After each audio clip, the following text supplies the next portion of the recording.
Hold on real quick. Hello, hello, hello. What ho? Welcome back to another exciting adventure of Piensas de Viejos. It's now 2 because there's 2 old men here. I'm going to turn this around real quick. I don't know how this is going to work out, but that's Derek. That's the MAGI. And this is me. And we are here at Jerusalem Mill. It's a beautiful morning. Happy Ether, everyone. Happy Ether. We've got our Sunday morning sunrise service, yeah, it's right? Beautiful, yeah. Yeah. So I really wish I need to figure out that gimbal thing because it's a pain in the ass. I either have to have all these wires hanging off the thing because I've got this backup battery and this and that. So it's not that fun yet. Can we switch sides maybe? Yeah. Because I want to have the microphone, I think, Sure. aimed at both of us. But hey, so did you listen to my thing? No. Oh man! It's just something that I've thought of like for the longest time, and I think it would be such a great comedy line, like if you did stand up and you were talking about the subject, because it's just one of those. You have the lead up, you have the build up, and then you've got to have inside information to make sense of the ending. Mm-hmm. So I'm just going to leave it at that. I'm really hoping it comes across with the poignancy that I intended. Yeah, I don't know how I forgot in 5 minutes from. That's all right, no worries. inside to outside. No worries. Man, I walked for like 2.5 hours last night. Yeah, I love it, yeah, man. your I body absolutely gets just used to it freaking so love it. quick. It's like my favorite thing. It's crazy. Oh man. I'm down 4 inches on my waistline. Awesome. Yeah, they'll do that to you. That and the fast. And the fasting. I've been, intermittent. Like even yesterday, I broke the fast. Mm-hmm. Was it yesterday? Yeah. What's today? Saturday? Yeah, so what did I do? No, Friday I did it. Oh, Was yeah, it Friday? Yeah, it was Friday. Whatever. I ate dinner. Am I like moving over here? I feel like I'm pushing you over towards the field or whatever. Stay off. But what did I break my fast with? I don't know. Whatever. I ate dinner on Friday. Yeah. But then Saturday, I wasn't hungry. Yeah. So I'm just going through my day, But I had food that I had made the week before, and it was in the refrigerator. So I was like, man, Well, I got to that's eat that. probably good anyway. I've got to eat that because otherwise it's going to go bad. So Your stomach shrinks when you fast, so Yeah, you're yeah. not as hungry. Right. Once you fill it up. Like, and then you fill it up faster. Yeah. I don't know if you know this or not, but there's a saying about eating, Mm-hmm. and that is to drink your solids Yeah. and chew your liquids. Yeah, chew it So up a lot. the mechanism and the physiology of mastication, of chewing, Mhm. right? You know all about saliva and whatever it does, and just your Yeah. whole body's physiology knows what that motion is for, right? Sure. So, but when I started to be more conscious about how much I was chewing my food or how little I was, Mm-hmm. I found that the longer it took me to eat, the quicker, even though it was longer, the less I ate, and the more full I was faster. Yeah. Like I would make a salad, and it would be a big salad. But if I ate it fast, I'd eat the whole thing. Mm-hmm. But if I chewed slowly and took twice as long to chew and whatever, I'd eat half of it because I was full. Yeah. It's crazy. That's funny. And then also all the different enzymes in your saliva have more time to work on it. And it becomes Yeah, easier, break it down. Easier to So your body digest. doesn't work. Yeah. So that's a great concept. Drink your solids. Chew it up until you can just drink it like a liquid. Yeah, we're so, especially in the West, Yeah. we're so all about just getting things done as quick as possible. Oh my gosh. I mean, my youngest son, whenever we would go out or whenever I would like make a mistake, he would like put it in his mouth, take a couple bites and swallow. Yeah. I'm like, dude. Chew up your food. Yeah, that's something I have to work on myself. And he would take huge bites. Because from the Marine Corps, I was so Yeah. conditioned to eat as Right. fast Get as it down. possible. Yeah. that it took me a while to get out of that habit. Huh. I still have to work on it, like concentrate and chew up my food more. Oh man, I was going to ask you a question about spirituality. I forgot what it was. It's going to come back to me. Ruminate on Jesus on Easter. Do what? So we can ruminate on Jesus on Easter morning? Well, we could, what the hell? I feel like I'm totally gravitating toward you right now. Like,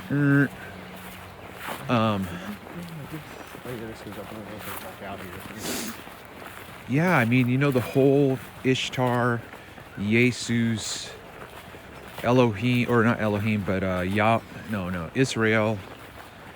All of those. But see, the thing about the spirituality in Christ, right? Christ is the anointing oil.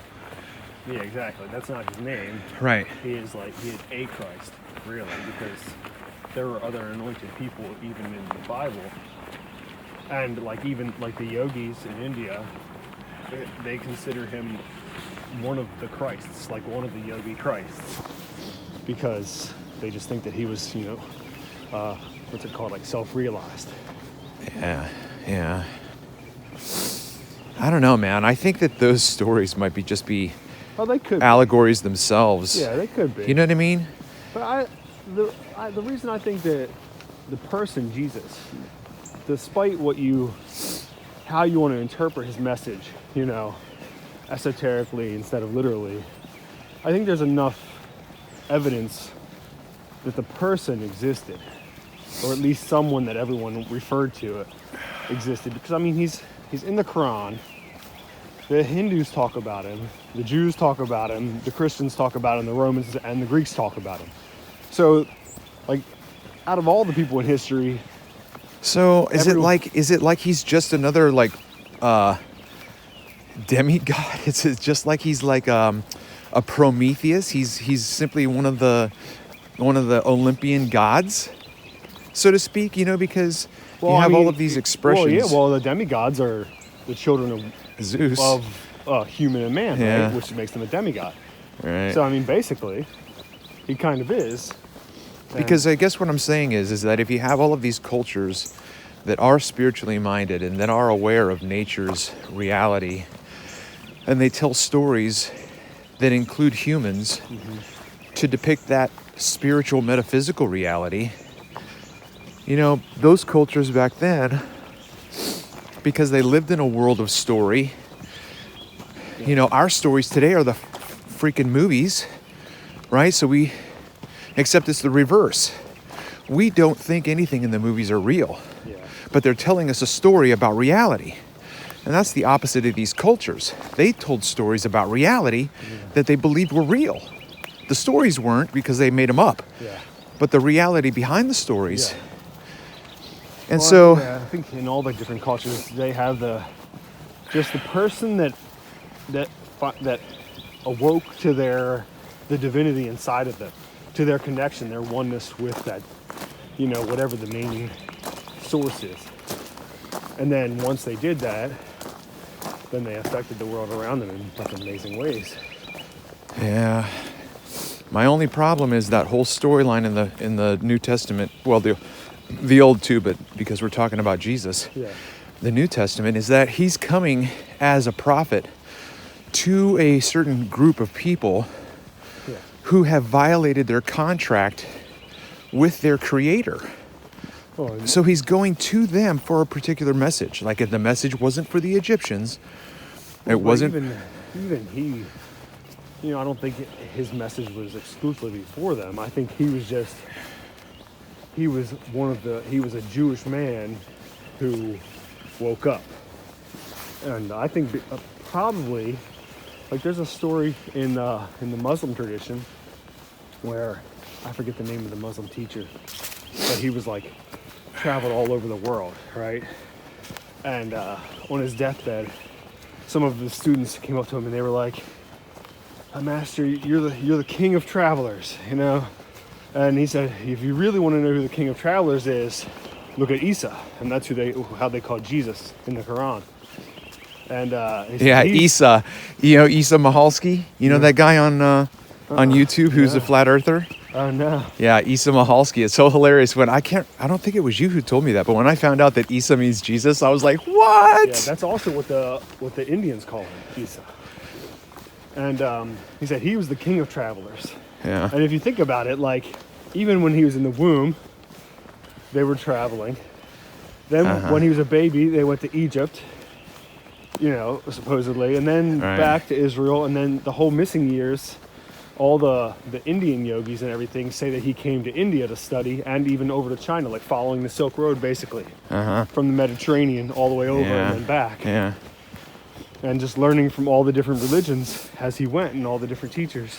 Yeah, but see, it's not going to be all the different religions, because it's all just a simple. It's almost like he went to learn the different cultures. Well, that's the thing. Yeah, I think. Right? It's like syncretism today. Yeah. With like Santos Panay. Well, you see, it's only through traveling and listening to everyone else you realize, there's the truth underneath all this. Yeah. And then that's it, man. Right. So he came back to his people, but he found the truth beneath it. Yeah. Man, I wish I could remember what I was going to ask you. That was going to be a good discussion point. Talking about how walking is a spiritual exercise. Yeah. Okay. Funnily enough, that is close to what I was, because it was about this. Yes. Yeah, I mean, I don't know if you saw my Instagram thing. Oh yeah, you responded. Yeah, I comment. I'm like blah blah blah. Yeah. 40 days. Yeah. Yeah, because it's just. I was listening to someone the other day talking about how important walking was to why humanity, does so well and everything, and how it's so different from almost every other animal. Like we burn the least calories out of any other kind of movement because we don't have to do our method of locomotion is almost no muscle power. It's just balance and catching yourself pretty much. And yeah, but think about that though. I mean, like the bear is just monstrous. Yeah. How much food it has to eat, but then it also seems to be burning tons and tons of calories. Well, because it's massive. Well, and no other, besides birds, there's not really other migrating species other than like what humans did. Yeah. And part of that is because we can go for so long without needing it. And we can also... Crazy, man. That's crazy. Because of the way our mouth and throat is shaped, we can eat while we're walking. No other animal can do that. Yeah? They have to stop. I never thought about that. Yeah. Excuse me while I have to... We can also use our two hands to grab the food and eat while... Right. So that has just given us so many advantages over the years. Huh.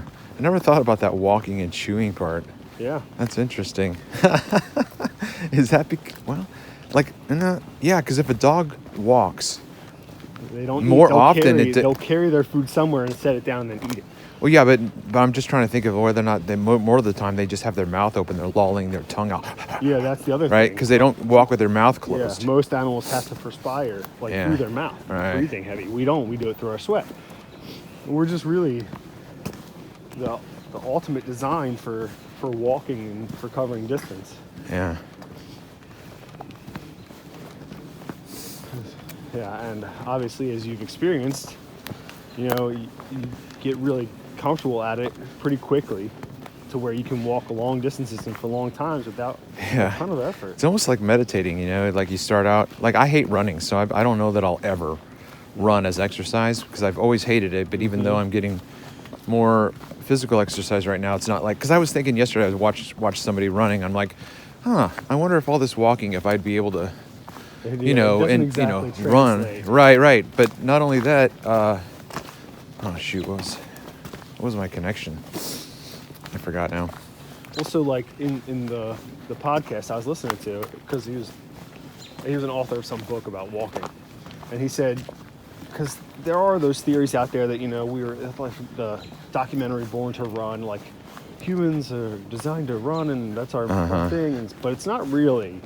There are groups of humans that are really good at it, but in general, walking is our main thing. For one, running gives you way more chance of injury, especially in these kind of situations like we're in right now, right? Yeah. Roots all over the place, things like that. Yeah, because actually, I'm looking down. If you're running, you're going to be looking straight ahead. I mean, so you're not going to be aware of... Yeah, and anyone who's run for a while over time, there's always injuries. You're always hurting your ankle, your knee hurts, or something. Yeah, that impact. Yeah. Yeah. So this is super low impact. It's low energy, but and it's safer. You can use your hands to, steady yourself if you need to. Slippery mud and rocks like this. Yeah. It's just, I was talking about how it's just like, and it's always just been a meditative thing for me. Oh, that's what it was, meditation. Yeah. So, it starts out difficult. Mm-hmm. It's being still and sitting still, right? So then I guess it can apply to anything in terms of starting a new hobby or a new habit, Mm-hmm. You'll build up stamina Sure. along the way. So the meditation is like that. So I guess I'm saying that,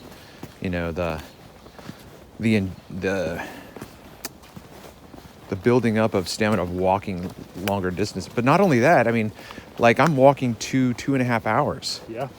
And I'm so glad I've got the time that I do right now to do that. I wouldn't be able to be doing this if I was still driving a truck, man. Right. Yeah. That's one of the reasons I like the night shift so much, is because I have my days free to walk. Yeah. And my ex always would give me trouble about it. You're going out for a walk.